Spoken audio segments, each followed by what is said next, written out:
ආයුබෝවන් සුබ දවසක්. ඉතින් අද වීඩියෝ එක කන්දාන ජාතික හෙදවිදුවලේ පුහුණුව සඳහා හෙද ශිෂ්‍යයෙන් බඳවා ගැනීම සම්බන්ධවයි.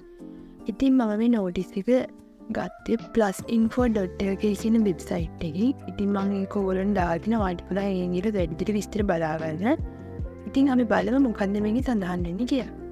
ශ්‍රී ජයවර්ධන පුර මහා රෝග්‍ය ශාලාවට අනුබද්ධිත කන්දාන ජාතික හෙදවිදුවලේ පුහුණුව සඳහා හෙද ශිෂ්‍යයෙන් බඳවා ගැනීම. ශ්‍රී ජයවර්ධනපුර මහාරෝහල ස්ථීර සේවය සඳහා බඳවා ගැනීම පිණිස කඳාන පිහිටි ශ්‍රී ජයවර්ධනපුර මහාරෝහලට අනුබද්ධිත හෙද විදුවලේ පුහුණුව සඳහා පහත අවශ්‍යතා යටතේ සුදුසුකම්ලත් ශ්‍රී ලාංකික පුරවැසියන් වෙතින් අයිදුම්පත් කෙඳවනු ලැබී යුතුමයි සඳහන් වෙන්නේ. අධ්‍යාපන සුදුසුකම් වශයෙන් අපුස උසස් පෙළ විභාගයේ ජීව විද්‍යාව, භෞතික විද්‍යාව, ගණිත විෂය ධාරාව හෝ කුෂ්කර්ම විෂය ධාරාව අවම වශයෙන් විෂයන් 3ක් සාමාන්‍ය පොදු පරීක්ෂණ හැර සමන්ව තිබීම, සිංහල හෝ දෙමළ, ඉංග්‍රීසි, ගණිතය සහ විද්‍යාව ඇතුළු විෂයන් 4කට සම්මාන සාමාර්ථ සහිතව දෙවරකට නොවැඩි වාර ගණනකදී අප සාමාන්‍ය පෙළ විභාගයේ සමත්ව තිබීම. එසේම සඳහන් කළ ඉහත සඳහන් විභාගයන්නේ සහතික කළ සහතික පිටපත් සහ සාමාන්‍ය ඉසරි ලකුණු අගේ අයදුම්පත සමඟ අමුණා විය යුතුයි කිය. ඒවගේ පයිසීමාව සහ හෙදපුරට දාල කොන්දේසි වශයෙන් 2026 ජනවාරි 18 දිනට පයිසවුදු 18 නොවඩු සහ 25 නොවැඩි විය යුතුය. උසාවි පාට නොවඩු විය යුතුය. අවිවාහක විය යුතුය. ශාරීරිකව හා මානසිකව නිරෝගී විය යුතුය. පුහුණුව සාර්ථකව නිම කරන තුරු අවිවාහකව සිටීමට එකඟ විය යුතුය. පිරිමි අයදුම්කරුවන් පමණක් අයදුම් කළ යුතුයි කියලා තමයි සඳහන් කරන්නේ. දීමනා වශයෙන් තෝරා ගන්න ලබන අයදුම්කරුවන් කඳාලි හෙද විද්‍යාලයේ වසර 3ක කාල සීමාවක පුහුණුව ලැබී සිටි අතර අභ්‍යාස කාල සීමාව තුළ පහත සඳහන් කිරීම ලබා දෙනු ඇති කියලා සඳහන් කරනවා.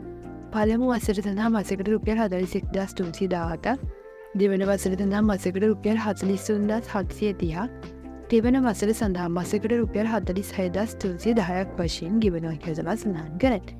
එසේම ඊට ගෙවීම වලට අමතරව ශ්‍රී ජයවර්ධනපුර මහාරෝහල් මණ්ඩලය මගින් අනුමත කරනු ලබන දීමනාද ලබා දෙනු ඇති කියලා සඳහන් කරනවා. පොදු කොන්දේසි වශයෙන් තෝරා ගන්නා අයදුම්කරුවන් පුහුණු කාල සීමාව තුළ ප්‍රධාන හෙද විදුවලේ නීති හා රෙගුලාසි වලට බැඳී සිටිය යුතුය. තෙවරසක පුහුණු කාලයේ සාර්ථක ලෙස නිමා කළ පසු ඒ ශ්‍රේණියේ ස්ථිර හෙද නිලධාරීන් ලෙස ශ්‍රී ජයවර්ධනපුර මහාරෝග්‍ය ශාලාවට අනුයුක්ත කරනු ලැබේ. ශ්‍රී ජයවර්ධනපුර රෝහලේ ස්ථිර සේවයට අනුයුක්ත කරනු ලබන හෙද නිලධාරීන්ට වෙනත් රෝහල් වලට ස්ථාන මාරු නොමැති කියලා තමයි සඳහන් කරන්නේ. එසේම තෝරා ගන්න ලබන අයදුම්කරුවන් සේවක අර්ථසාධක අරමුදලට සහ සේවක භාරකාර අරමුදලට දායක විය යුතුය. තෝරා ගන්න ලබන අයදුම්කරුවන් ශ්‍රී ජයවර්ධනපුර මහාරෝග්‍ය ශාලාව සමග තෙවරසක පුහුණු කාල සීමාව සාර්ථකව නිම කර දීමට හා අවම වශයෙන් ශ්‍රී ජයවර්ධනපුර මහාරෝග්‍ය ශාලාවේ වසර 10ක කාලයක් සේවය කිරීමට එකඟතාවය දක්වමින් ගිවිසුමකට හා බැඳුම් කරයකට එළඹිය යුතුය. එසේම තෝරා ගන්න අයදුම්කරුවන් පුහුණුව ආරම්භ කිරීමට පෙර ඉහත ගිවිසුම්පත හා බැඳුම් කරේ ශ්‍රී ජයවර්ධනපුර මහාරෝග්‍ය මණ්ඩලය වෙත භාර දිය යුතුය.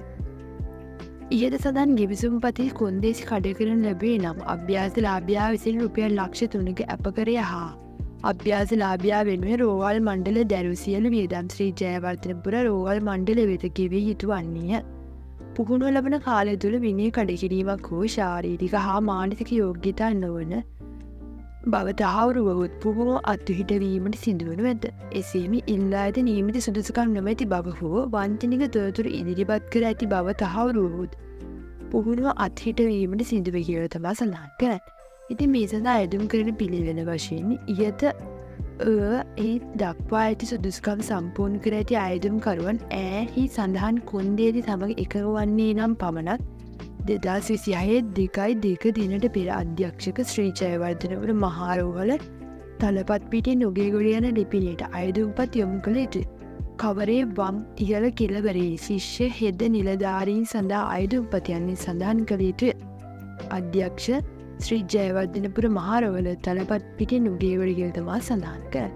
ඉතින් ඔයාලට මෙව සුදුසුකම් තියෙනවා නම් මේ සම්බන්ධව අයදුම් කරන්න පුළුවන්. මම මෙම ඩිස්ක්‍රිප්ෂන් එකේ දාලා දෙනවා මෙම නෝටිස් එක. ඉතින් ඔයාලා වැඩිදුර විස්තර බලා ගන්න පුළුවන්. ඒ වගේ